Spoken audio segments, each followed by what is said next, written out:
আসসালামু আলাইকুম। আপনার Gmail অ্যাকাউন্টটি যদি হ্যাক হয়ে যায় তাহলে কিভাবে বুঝবেন? এখানে দেখতে পাচ্ছেন আমার মোবাইল ব্যতীত আরো ২ টা মোবাইলে আমার Gmail অ্যাকাউন্টটি লগইন করা আছে। কোনো হ্যাকার যদি আপনার Gmail অ্যাকাউন্টটি লগইন করে তাহলে আপনি কিভাবে চেক করতে পারবেন আসলে কি আপনার Gmail অ্যাকাউন্টটি হ্যাক হয়েছে কিনা? তো আজকের এই ভিডিওতে আমি সেই প্রসেসটা দেখাবো কিভাবে আপনারা চেক করবেন আপনাদের Gmail অ্যাকাউন্টটি সুরক্ষিত আছে কিনা বা কেউ হ্যাক করছে কিনা? হ্যাক করলে কিভাবে আপনাদের Gmail অ্যাকাউন্টটি হ্যাকারের মোবাইল থেকে লগ আউট করবেন।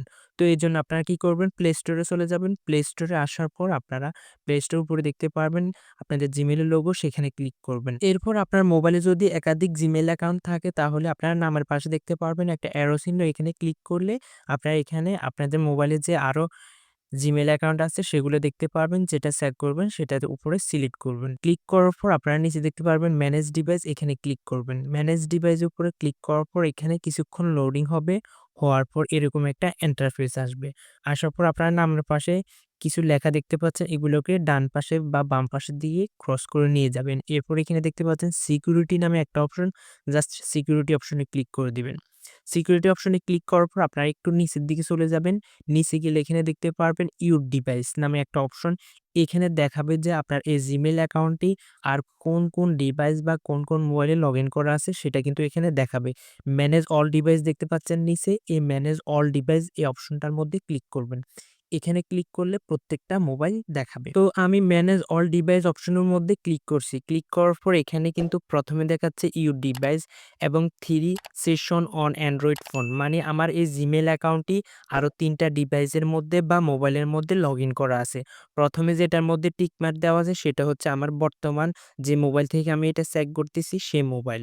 এবং নিচে আরো যে ২ টা ডিভাইস দেখাচ্ছে সেগুলো কিন্তু থার্ড পার্টি অন্য কোনো মোবাইল। তো মোবাইলটা আসলে আমার ঘরের আরেকটা মোবাইল। তো আপনি যদি এখানে দেখেন আপনার মোবাইল ব্যতীত অন্য কোনো ডিভাইসের নাম শো করতেছে তাহলে বুঝে নিবেন যে আপনার Gmail অ্যাকাউন্টটি হ্যাক হয়েছে বা অন্য কেউ আপনার Gmail অ্যাকাউন্টটি তার মোবাইলে লগইন করছে। তো এক্ষেত্রে আপনি চাইলে কিন্তু এখান থেকেই আপনার মোবাইলের মাধ্যমে কিন্তু আপনি তার মোবাইল থেকে আপনার Gmail অ্যাকাউন্টটি লগ আউট করে দিতে পারবেন। আপনি যদি দেখেন আপনার Gmail অ্যাকাউন্টটি থার্ড পার্টি কোনো মোবাইলে লগইন আছে, এখন আপনি তার মোবাইল থেকে লগ আউট করবেন। এর জন্য মোবাইলের উপরে ক্লিক করবেন বা নামের উপরে ক্লিক করবেন। নামের উপরে ক্লিক করার পর এরকম একটা ইন্টারফেস আসবে। এখানে আপনার ফিঙ্গার অথবা লকের একটা অপশন আসবে। তো আপনি ফিঙ্গার বা লকটা দিয়ে দিবেন। দেওয়ার পর এটা ওপেন হবে। ওপেন হয়ে যাওয়ার পর আপনাদের সামনে নতুন একটা পেজ আসবে। ঠিক এরকম একটা পেজ চলে আসবে।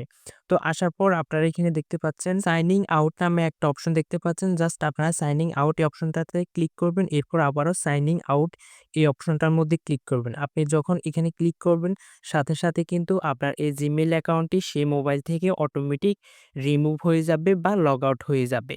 তো আমি এখান থেকে আমার এই ডিভাইসটি লগ আউট করলাম না কারণ এটা হচ্ছে আমার আরেকটা মোবাইল।